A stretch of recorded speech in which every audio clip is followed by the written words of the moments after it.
Hello guys, ഇന്ന് ഞങ്ങൾ Jatayu earth സെൻറ്ററിൽ പോയ വിശേഷങ്ങളാണ് പറയാൻ പോകുന്നത്. ഓക്കെ, അവിടുത്തെ ഒരു മെയിൻ അട്രാക്ഷൻ എന്ന് പറയുന്നത് ഈ കേബിൾ കാറായിരുന്നു കേട്ടോ. ഇതിലൊരു 8 പേരോളം ഒരു കേബിൾ കാറിൽ കയറാം. അങ്ങനെ നല്ല രസമാണ്. നമ്മളൊരു അറൗണ്ട് ഞങ്ങൾ 4 പേരാണ് ഉണ്ടായിരുന്നത്. 4 പേർക്കും കൂടെ ഒരു 1200-1300 സംതിങ് ആണ് ആയിട്ടുള്ളത്. അപ്പം നമ്മളത് താഴേന്ന് മുകളിലേക്ക് പോകുമ്പം ആദ്യം ഇത്തിരി സ്പീഡിലൊക്കെയാണ് പോവുക. അത് കഴിഞ്ഞ് മുകളിലേക്ക് പോകുമ്പം ഓൾമോസ്റ്റ് സ്റ്റോപ്പായ പോലെയൊക്കെ നമുക്ക് തോന്നും. അത്രയും സ്ലോ ആവും. കണ്ടോ, ഇതിപ്പോൾ ഞങ്ങൾ ഇതിൻ്റെ അകത്തിരിക്കുകയാണ്. ആക്ച്വലി ഇത് മൂവ് ചെയ്യുന്നുണ്ട്, ബട്ട് ഇറ്റ്സ് വെരി സ്ലോ. അങ്ങനെ രസമായിരുന്നു. പയ്യെ ഞങ്ങൾ കയറിപ്പോയി. അത് കഴിഞ്ഞ് അവിടെ എത്തിക്കഴിഞ്ഞാൽ ചാടി ഇറങ്ങണം കേട്ടോ. ഇതിനങ്ങനെ ഒരു സ്റ്റോപ്പില്ല. സോ ഇതിങ്ങനെ മൂവ് ചെയ്തുകൊണ്ടേ ഇരിക്കും. താഴെ എത്തുമ്പോൾ ഒരു സർക്കിളിൽ ഇങ്ങനെ റൗണ്ട് ചെയ്യുക. അപ്പം നമ്മൾ അതിൻ്റെ ഇടയിൽ ചാടി ഇറങ്ങണം. നമ്മൾ മുകളിലെത്തിയിട്ടുള്ള വ്യൂ ആണ് ഈ കാണുന്നത്. കണ്ടോ, ഫുൾ ഫോറസ്റ്റാണ്.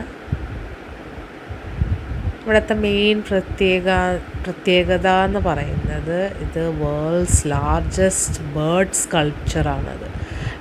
വേൾഡിൽ തന്നെ ഏറ്റവും വലിയ ഒരു പക്ഷിയുടെ ശില്പം ഇതാണ്.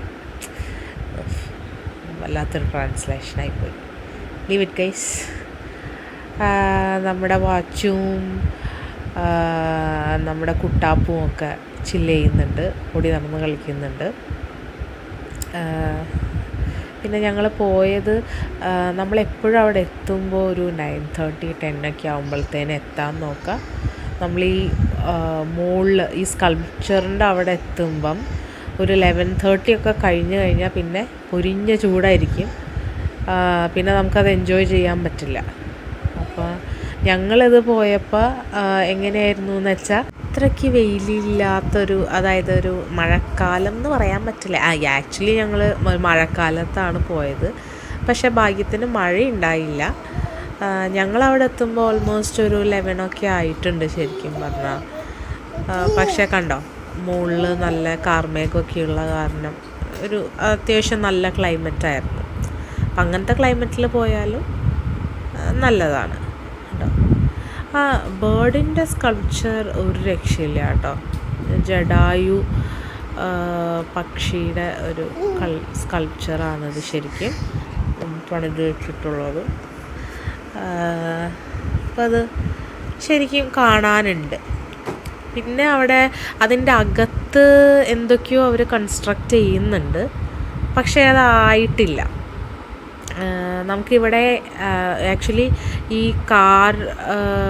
കേബിൾ കാർ അല്ലാതെ ഇവിടേക്ക് എൻട്രി ഫീസ് ഉണ്ട്. അതും അറൗണ്ട് ഒരു 1200 ആ ഒരു റേഞ്ചിൽ തന്നെ ആയിട്ടുള്ളൂ 4 പേർക്ക് കേട്ടോ. പിന്നെ ആ ഫ്രണ്ടിൽ കാണുന്നത് ഒരു അമ്പലമാണ്. രാമൻ്റെ ടെമ്പിളാണ്. അപ്പോൾ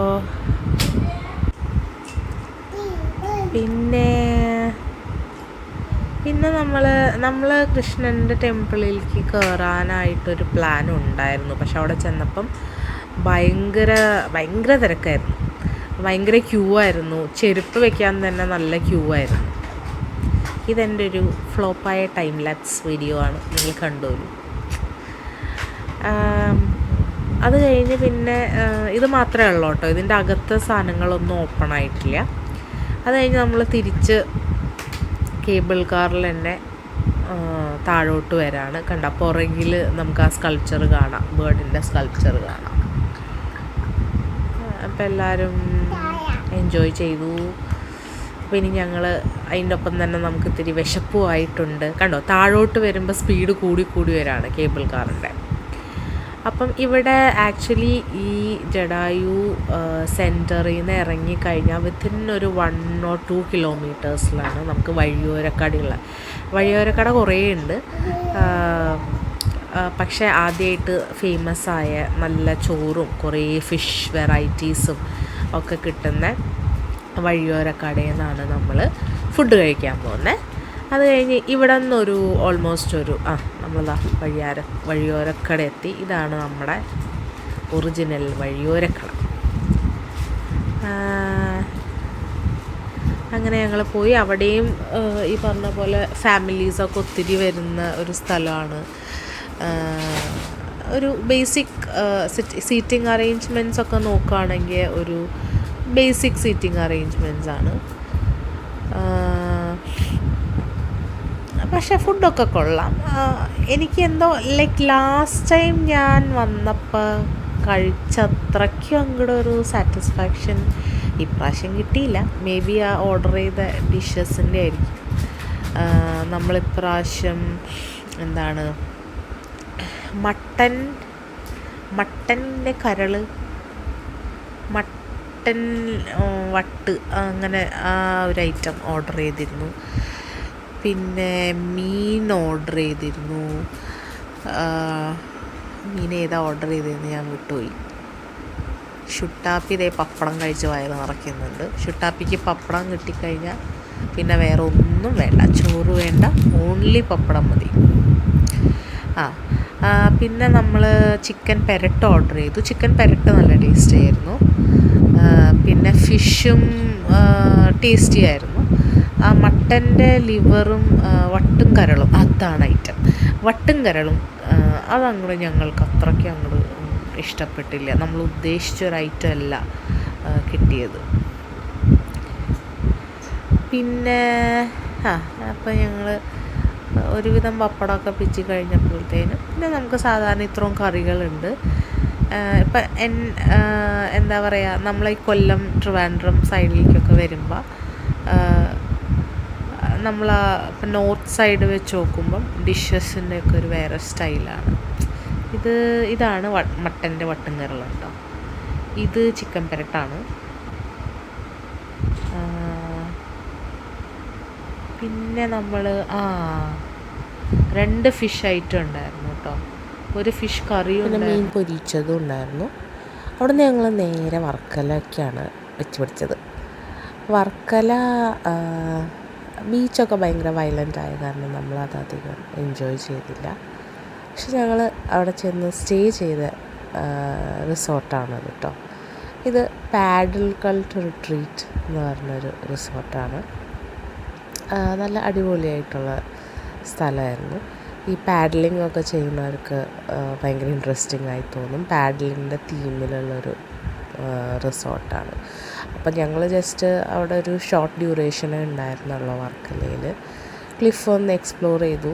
ക്ലിഫിൻ്റെ ഒന്നും എനിക്ക് ഷൂട്ട് എടുക്കാൻ പറ്റിയില്ലായിരുന്നു. അതാണ്ട് പിള്ളേരൊക്കെ നല്ലപോലെ എൻജോയ് ചെയ്ത് ഒന്ന് റെസ്റ്റ് എടുത്ത്. പിന്നെ ഈ പ്രോപ്പർട്ടിയിൽ പൂളും കാര്യങ്ങളൊക്കെ ഉണ്ടായിരുന്നു. അപ്പോൾ അങ്ങനെ ഞങ്ങളങ്ങനെ എൻജോയ് ചെയ്തു. പിന്നെന്താ, അത്രയും ഉണ്ടായിരുന്നുള്ളൂ. അതിലൂടെ ഞങ്ങളുടെ ഷോർട്ട് ട്രിപ്പ് കഴിഞ്ഞിരിക്കുന്നു. കണ്ടോ, നല്ല രസമായി ചെയ്തിട്ടുള്ള റിസോർട്ടാണ്. പിന്നെ അവിടെ പോകാൻ താല്പര്യമുള്ളവർ ലൈക്ക് 2 ഡോഗീസ് ഉണ്ട് അവിടെ. അപ്പം ഡോഗ്സിനെയൊക്കെ ഭയങ്കര പേടിയുള്ളവർക്കാണെങ്കിൽ ഞങ്ങൾ റെക്കമെൻഡ് ചെയ്യില്ല. ബിക്കോസ് അവരവരെ കെട്ടിയിടില്ല. അല്ലാത്ത പക്ഷം ഒന്ന് ട്രൈ ചെയ്യാൻ പറ്റുന്നതായിരുന്നു. ഞങ്ങൾ പോയ സീസൺ ഓഫ് സീസൺ ആയ കാരണമായിരിക്കും ഞങ്ങൾക്ക് അത്യാവശ്യം നല്ല റേറ്റിലും കിട്ടി. 3000 ആണൊരു റൂമിനായിട്ടുണ്ടായിരുന്നുള്ളൂ. അപ്പോൾ ദാറ്റ്സ് ഓൾ. ഇനി അടുത്ത വീഡിയോയിൽ കാണാം. അതുവരെ എല്ലാവർക്കും ബൈ ബൈ.